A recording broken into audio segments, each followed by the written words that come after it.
신약시대는 누구나 다 하나님 음성을 듣는다고 말씀드렸죠. 내 양은 내 음성을 듣는다. 그래서 하나님이 나에게 말씀하셨다. 이렇게 말하는 것은 굉장히 신약적인 표현입니다. 그러면 듣는 사람이 그래?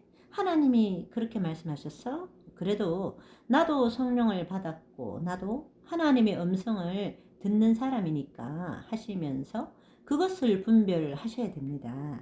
서로가 권면의 수준에서 주고받는 것입니다. 그런데 그것을 분별하지 않게 하고 하나님이 말씀하셨으니까 내가 하는 말은 진실로 하나님께로서 왔으니까 절대 복종 이렇게 해버리면 아니 되옵니다. 그런 표현은 아주 잘못된 것이에요. 하나님의 음성을 듣는다는 표현 그 자체는 신약적입니다. 그러나 전달할 때 굳이 하나님이 말씀하셨어. 성령님이 내게 말씀하시기를 이렇게 이야기할 필요가 없는 것입니다. 그런 말을 앞에 붙이는 것은 자신의 권위를 내세우고 자기를 높이고자 하는 다분한 의도가 들어있기 때문에 습관적으로 자꾸 그러면 교만이란 마귀가 쑥 들어가 버립니다. 교만이 무엇입니까? 패망의 선봉장이죠. 그런 말 앞에 붙일 필요가 없는 것은 우리가 이야기할 때 모두 다 성령 안에 있기 때문에 성령 안에서 다 공감하고 함께 같은 생각과 같은 마음, 같은 영 안에서 다 이해하면 저거는 하나님께로서 온 것이 맞구나. 저거는 아니구나. 서로가 서로를 분별할 수 있게 되어 있습니다.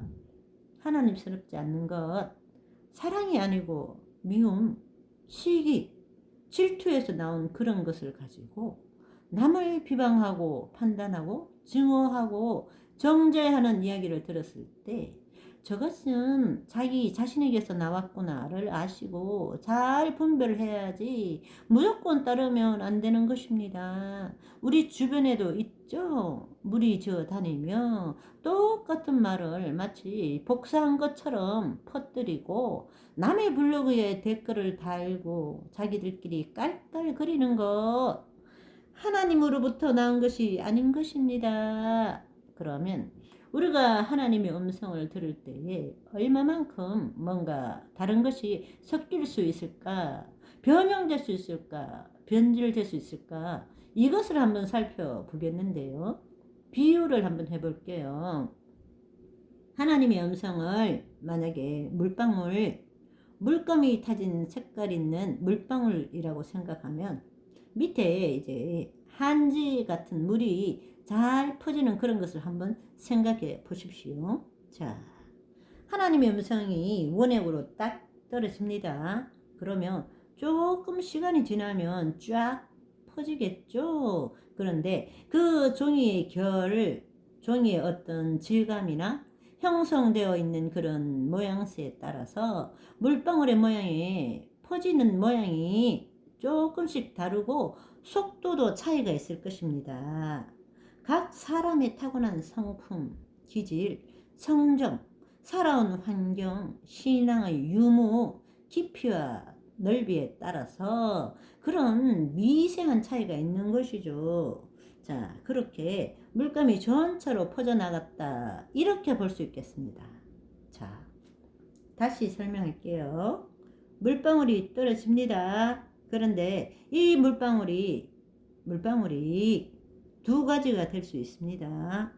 마귀가 떨어뜨리는 것이 있을 수도 있겠죠?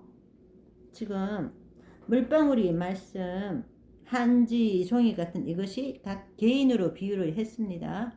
예수님께서는 말씀을 씨앗으로 또 사람의 심령을 옥토 또는 자갈밭이라는 비유로 하셨죠. 마귀가 가라지를 뿌렸구나 하시면서 누구나 그럴 가능성이 있습니다. 금세 성령님께서 역사했다가 또 금세 마귀가 역사하는 경우가 있죠. 베드로에게 그렇게 역사했지 않습니까? 주는 그리스도시요 살아계신 하나님의 아들이십니다 라며 그렇게 위대한 신앙 고백을 하자마자 그 다음에 바로 십자가 지지 마세요 이런 식이죠. 그래서 예수님께서 사탄아 내 뒤로 물러가라 라는 심한 질책을 받았죠. 자기 딴엔 예수님을 너무 사랑해서 예수님을 위해서 말한 건데 인간적으로 나약할 뿐인데 하나님의 생각과 내 생각은 그렇게도 다릅니다.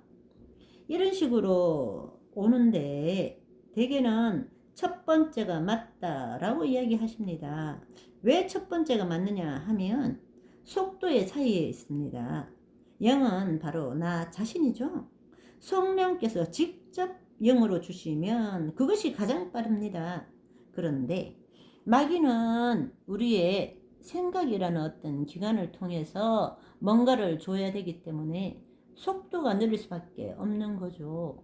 순서로 따지면 그런데 그렇다고 해서 또 너무 순서에 집착하시면 헷갈릴 수도 있습니다. 그래서 우리가 이런 부분을 이해할 때는 하나님의 성품을 성경을 통해서 계속 이해를 해 나가셔야 됩니다. 그래서 이것이 하나님으로부터 온 것이 맞는가 아닌가를 어떻게 분별합니까?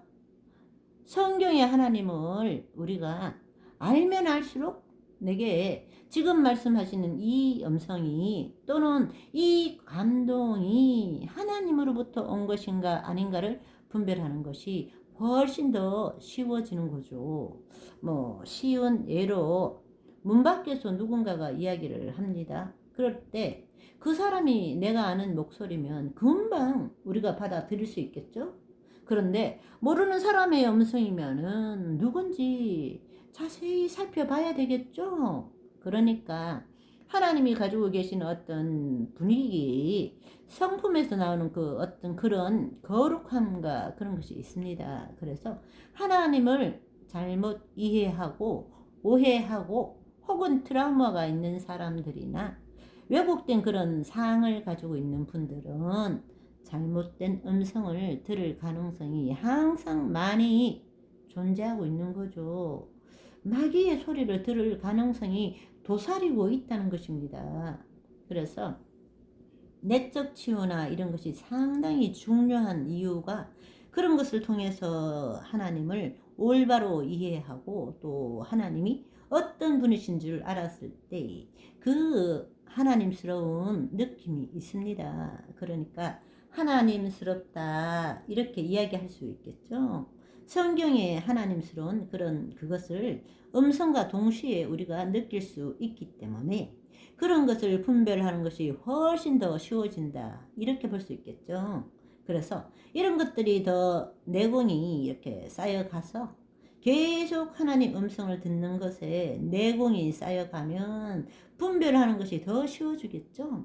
그런데 어린아이들은 그런 왜곡된 상과 무지함과 부족한 정보 또 그 다음에 자기 자신의 트라우마 이런 것들에 의해서 많은 부분이 왜곡될 수 있습니다.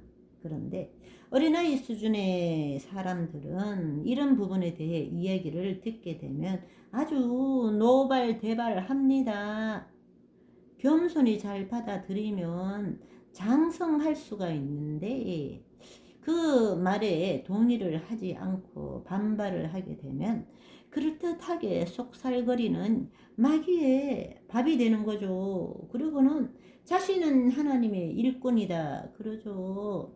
그래서 장성한 자 하나님께서 때리기도 하시며 달래기도 하시며 그렇게 연단해 주시고 훈련을 많이 받은 사람들은 더 순수하게 하나님 음성을 받을 수 있습니다. 그러나 하나님 음성을 원액으로 들었다 하더라도 그 종이의 상태에 그 사람의 살아온 인생과 어떤 그 경험 정도에 따라서 퍼져가는 속도와 전체 모양이 많이 달라질 수 있습니다. 그래서 하나님의 음성이 딱 들어왔는데 그 순간부터 쫙 퍼지면서 내 생각과 상태와 여러 가지 성경의 이해와 정보와 이런 것들이 취합되면서 그 하나님의 음성이 종합적으로 내 속에서 뭔가로 형성이 되는 거죠.